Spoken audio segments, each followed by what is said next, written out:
Salve, camaradas! O tema do vídeo de hoje do canal é carrocracia, mudança climática e projeto estratégico de país.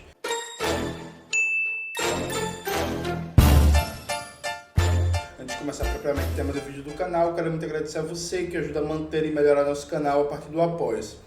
Seu apoio é fundamental para a gente continuar o nosso trabalho. Note, o presidente Lula anunciou que pretende reduzir o imposto para o carro popular, para baratear o valor do carro e, consequentemente, tentar aquecer um pouco a indústria automobilística instalada no Brasil. Veja, a indústria automobilística é instalada no Brasil porque a gente não tem indústria automobilística nacional. Não existe Ford do Brasil, a Ford é estadunidense. Não existe Volkswagen do Brasil, né? Assim, não existe Fiat do Brasil. Isso não existe, né? São empresas estrangeiras, empresas gringas, a Honda do Brasil, sabe? São monopólios estrangeiros que atuam no Brasil, mas que têm sua base nos seus países de origem. Japão, Coreia do Sul, Itália, Alemanha, França, Estados Unidos e por aí vai. Esse aqui é o tweet do Lula, né? Um dos mais recentes. No Brasil não temos mais carro popular. Como a pessoa pobre compra um carro de 70 mil reais? Se já mudamos as coisas uma vez, por que não podemos mudar de novo? Depois que o Lula fez esse tweet, surgiu um debate gigantesco sobre a questão do carro, né?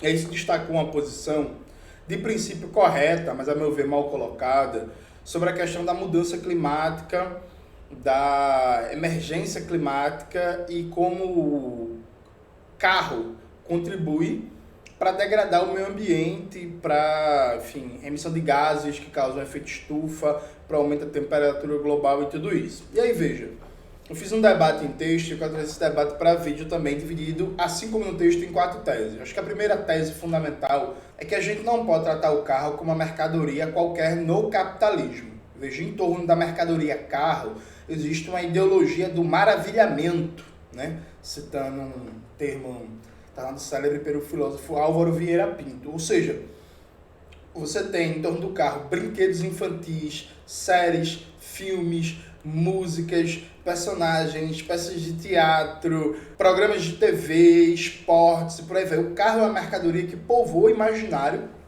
das pessoas. Tipo assim, você não tem uma indústria cultural em torno da batedeira, ou do micro-ondas, ou do espremedor de laranja, você tem em torno do carro. Então toda criança, antes de saber inclusive o que é o mundo, cresce brincando com um carrinho, né, quando tem brinquedo. Ou quando não tem um carrinho, faz de uma garrafa PET, por exemplo, um carrinho. Como eu fiz na minha infância, por exemplo. Pega uma garrafa, faz um artesanatozinho ali, bota uns pneus e minha garrafa PET virou um carro, percebe?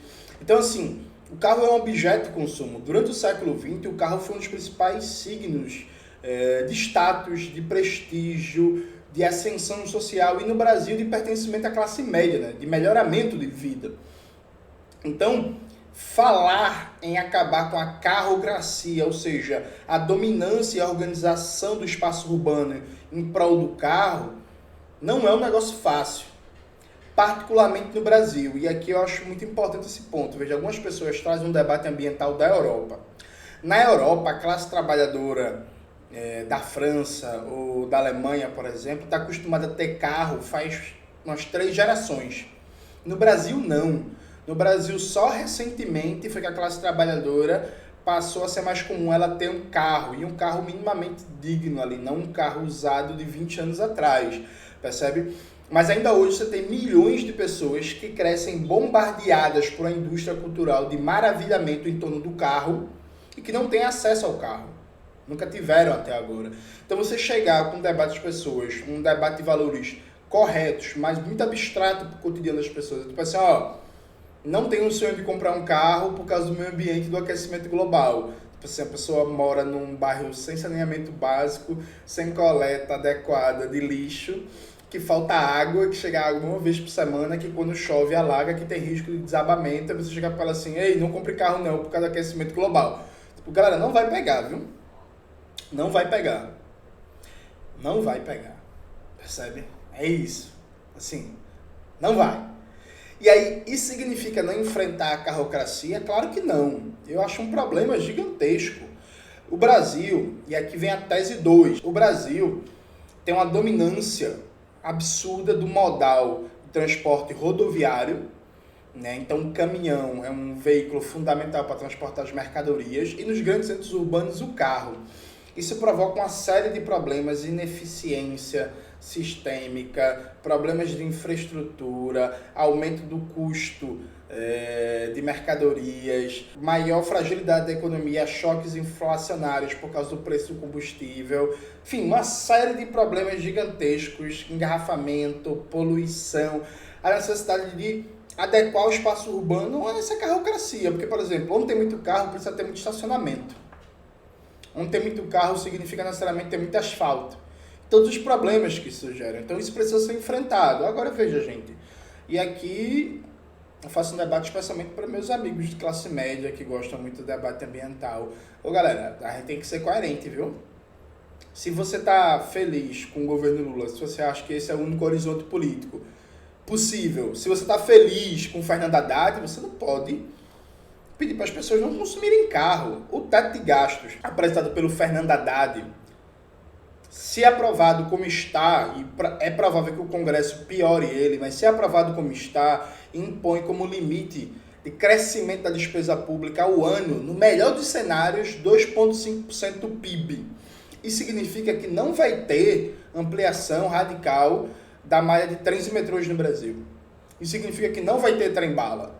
Isso significa que o transporte de ônibus nas regiões metropolitanas vai continuar uma porcaria. Isso significa que não vai ter reforma urbana, que não vai ter uma mudança radical, estrutural, significativa da organização do espaço urbano. Porque isso se faz, dentre outras coisas, primeiro com a revolução, né? Mas assim, sem uma revolução, isso se faz no mínimo com um planejamento público de longo prazo, com investimento crescente e constante. Não dá para fazer isso com o novo teto de gastos. Então, por exemplo, quando você elogia ou fica calado sobre o novo teto de gastos do Haddad, você tem que assumir a premissa da sua posição política, que é: não vai ter no Brasil nenhuma mudança substantiva na infraestrutura e não vai ter nenhuma reforma urbana. E não vai ter nenhuma mudança substantiva no modal de transportes do país. Então não dá, nesse sentido, para você pedir para as pessoas não consumirem carro, pô. É como se você estivesse dizendo, querendo ou não, é como se você estivesse dizendo assim: ei, pô, tu aí que é pobre, trabalhador, tu que é de classe média baixa, tu que é de classe média, consome carro não e usa o transporte. Ah, merda. Mas usa aí, pô. Tá ligado? Tipo, o metrô de Recife aqui não é ampliado a linha há mais de 20 anos, pô. E o metrô de Recife é uma doideira, né? Porque é uma linha Jaboatão-Recife, Recife-Jaboatão. É 2 linhas, pô. Tá ligado? Então, por exemplo, quem mora... Eu já morei em Barra de Jangada, por exemplo, Jaboatão dos Guararapes. O metrô não chega em Barra de Jangada. Quem mora em Candeias, o metrô não chega. Sabe? Tipo... quem mora em Olinda, quem mora em Paulista... Enfim, várias cidades simplesmente não tem metrô, pô. O metrô não chega. Entende? Então, assim, não dá pra gente pedir pra classe trabalhadora não consumir carros quando não existe perspectiva nenhuma de criar um verdadeiro transporte coletivo, um verdadeiro transporte de massas eficiente, barato, de qualidade, que dispense a necessidade do carro. Sabe? Simplesmente não dá. Aqui vem um ponto número 3 também, veja. A tese número 3, melhor dizendo. O Lula, ele é muito hábil em manejar os desejos do povo trabalhador. Quando o Lula vem com esse negócio de picanha em cerveja, quando o Lula vem com esse negócio que ele quer que todo trabalhador tenha um carrinho, o Lula entende que, por exemplo, o histórico brutal de desigualdade de renda e riqueza no Brasil, boa parte da classe trabalhadora tem um sonho, sim, de ter um carro, de ter uma casa própria, de comer carne, de tomar uma cervejinha melhor. O Lula entende e maneja muito bem isso, só que o Lula maneja isso de maneira despolitizada, de maneira imediatista.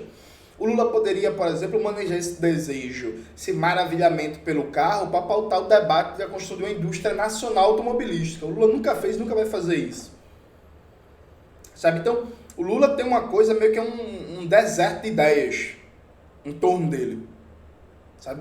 E aí, veja, isso não significa que não tenha gente qualificada na equipe econômica, que não tenha gente qualificada no BNDES, no Ministério da Fazenda, no Ministério do Planejamento, tenho até dúvida, mas no Ministério do Planejamento. Isso não significa que não tenha ministros muito bons. A professora Esther Dwecker, por exemplo, que é ministra do presidente Lula, é uma pensadora fantástica, uma acadêmica de muito prestígio e reconhecimento no Brasil, um prestígio e reconhecimento merecido, percebe?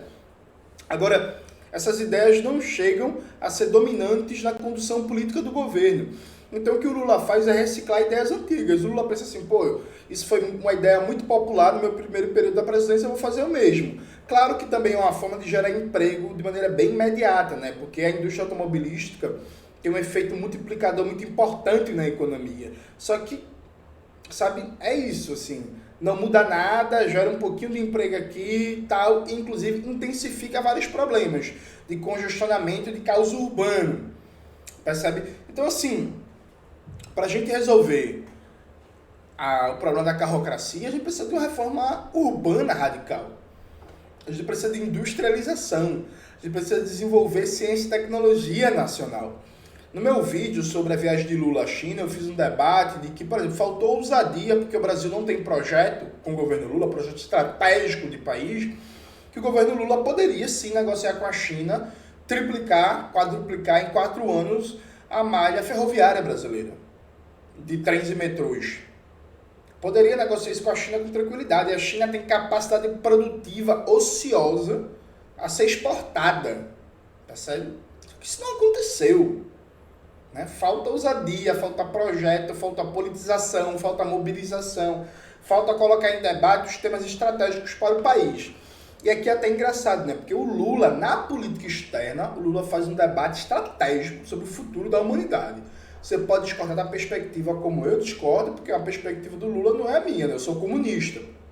Mas, inegavelmente, o Lula faz um debate sobre dominância do dólar, sobre multipolaridade, sobre governança global, sobre reformar o Conselho de Segurança da ONU, sobre o papel de instituições como a OMS e Unesco, sobre o respeito às regras do direito internacional, sobre Julian Assange, sobre a questão palestina, sobre a paz, sobre a guerra. O Lula, enquanto um agente de debate de política externa e do cenário global, é muito bom, só que isso não se reflete na política interna do governo. E quando o Lula dá uma declaração boa, o Lula dá uma declaração boa e vai algum ministro liberal, como é o caso do Haddad e da Simone Tebet, faz o exato contrário, inclusive desmente o Lula para tranquilizar o tal mercado. Então, assim, numa situação de país em que a gente tem uma austeridade atenuada, que a gente tem um deserto de ideias em torno do presidente e que a gente não tem nenhuma perspectiva de uma verdadeira reindustrialização, de a criação de um complexo nacional de ciência e tecnologia e de uma profunda reforma urbana, falar em dispensar o carro, desculpe, viu, gente, mas é um certo privilégio pequeno burguês. Aí você dizer assim, para uma pessoa assim, ó, sua família nunca consumiu carros, a minha família 2, 3 gerações consome, nada vai mudar na organização da vida urbana brasileira, mas deixe de usar o carro? Pô, por favor, né? E aqui eu entro na quarta tese, que é o seguinte, veja, questão ambiental, emergência climática é um problema muito sério, mas a gente não vai enfrentar isso sem um projeto nacional e revolucionário de país, sem a Revolução Brasileira. Tipo assim, não dá para você dizer assim, mas tem emergência climática e o Lula incentivando o uso de carro. Gente, pelo amor de Deus, o latifúndio e a mineração estão destruindo tudo que toca no Brasil e o latifúndio, por exemplo, continua tendo bilhões de crédito todo ano. A mineração, a Vale, continua destruindo a torto e a direito, livremente em Minas Gerais, Goiás e vários estados brasileiros. E nada acontece com a Vale, não existe nenhuma iniciativa governamental de instituir um controle público estatal sobre a mineração. Multinacionais vêm cada vez mais se apropriando sobre os recursos hídricos do país, como a Coca-Cola. Sabe, tipo, peraí, né, gente? Você tem a soja comendo no centro, desmatando tudo, degradando os solos, consumindo água a rodo. Os caras não pagam imposto, porque tem uma tal de Lei Candir na exportação, pesquisem isso. Pagam imposto territorial medíocre, ao ponto de que esse agronegócio tão pujante, tão poderoso, paga de imposto territorial, mesmo que arrecada o IPTU de São Paulo, um negócio assim vergonhoso. percebe? Não paga imposto, tem trabalho análogo à escravidão, destrói o meio ambiente, ataca indígena, ataca quilombola, ataca povos das florestas, povos ribeirinhos e por aí, destrói tudo que toca. A Vale destruiu 2 cidades. Aí o problema ambiental no Brasil é o carro. O carro é um problema. Veja, num país sem reforma agrária, num país que não avança no controle público estatal da mineração, num país em que você não tem um projeto nacional estratégico de preservação e uso da nossa biodiversidade, num país em que os pontos centrais de economia estão dominados por multinacionais, por empresas estrangeiras. Eu comentei sexta-feira agora que a Braskem está para ser vendida. A Braskem é uma petroquímica que provocou uma verdadeira tragédia ambiental e humanitária em Maceió. Está para ser vendida por uma estatal dos Emirados Árabes Unidos, junto com o fundo de investimento dos Estados Unidos. Tá ligado? Aí um país que está passando por uma desindustrialização gigantesca vai vender uma petroquímica para o capital estrangeiro. E se hoje os controladores da Braskem já não têm preocupação em dar uma resposta ao desastre ambiental e humanitário que provocaram em Maceió, imagina quando a empresa for para a mão do capital estrangeiro. Tu acha que o Fundo de Investimento dos Estados Unidos e a estatal dos Emirados Árabes vai estar preocupada em indenizar as famílias afetadas pela Braskem em Maceió, ou então recuperar toda a degradação ambiental que foi produzida? Sabe, tipo, é o carro. Sabe, tipo, a gente não vai enfrentar a emergência climática, gente, enquanto a gente não tem um projeto revolucionário, radical de transformação da estrutura produtiva do país. A refinaria da Bahia, a Landolfo Alves, foi privatizada de maneira absurdamente grotesca no governo Bolsonaro. A refinaria foi vendida por 30% do valor para o capital estrangeiro árabe. O governo Lula não tem perspectiva nenhuma de retomar a Relan. A Relan foi entregue e a ideia é, já foi, bola para frente. Tipo, a gente não consegue nem dar um uso nacional, racional e estratégico para o petróleo. Sabe? Tipo, eu, por exemplo, já fiz esse debate em vários vídeos do canal e que não é nada tirado da minha ideia, não. A galera que é dos movimentos sociais, dos sindicatos, dos intelectuais faz esse debate. Por exemplo, o que deveria acontecer com a extração de petróleo e a mineração? A renda da extração do petróleo e da mineração deveria ser destinada para 3 coisas fundamentais. Reparação de todas as populações que foram atingidas até hoje por essas atividades. É que se destaca, por exemplo, populações indígenas, que já foram violentamente afetadas pela mineração e pela extração de petróleo, comunidades pesqueiras e por aí vai. Então, uma política de reparação social, ambiental e humanitária para essas populações atingidas. Desenvolvimento da complexidade produtiva nacional e de pesquisas na área de energias renováveis e novas vanguardas produtivas. Então, pega o dinheiro do petróleo e da mineração para desenvolver inteligência artificial, para desenvolver Big Data, para desenvolver indústria 4.0, para desenvolver indústria de semicondutores e por aí vai. Sabe? Garantir que a renda tirada de atividades que são, em última instância, primários exportadores, ainda que passem por processos industriais de transformação, seja usada para adensar a complexidade produtiva do país, para deixar o país mais complexo do ponto de vista produtivo, industrial, para que a gente, inclusive, precise menos da renda da extração do petróleo e da mineração. E o terceiro ponto, fundamental, é para sanar o déficit social do país, né? De saúde, de educação, de cultura, de transporte, de lazer e por aí vai, sabe? Então, por exemplo, a gente não consegue fazer isso nesse momento.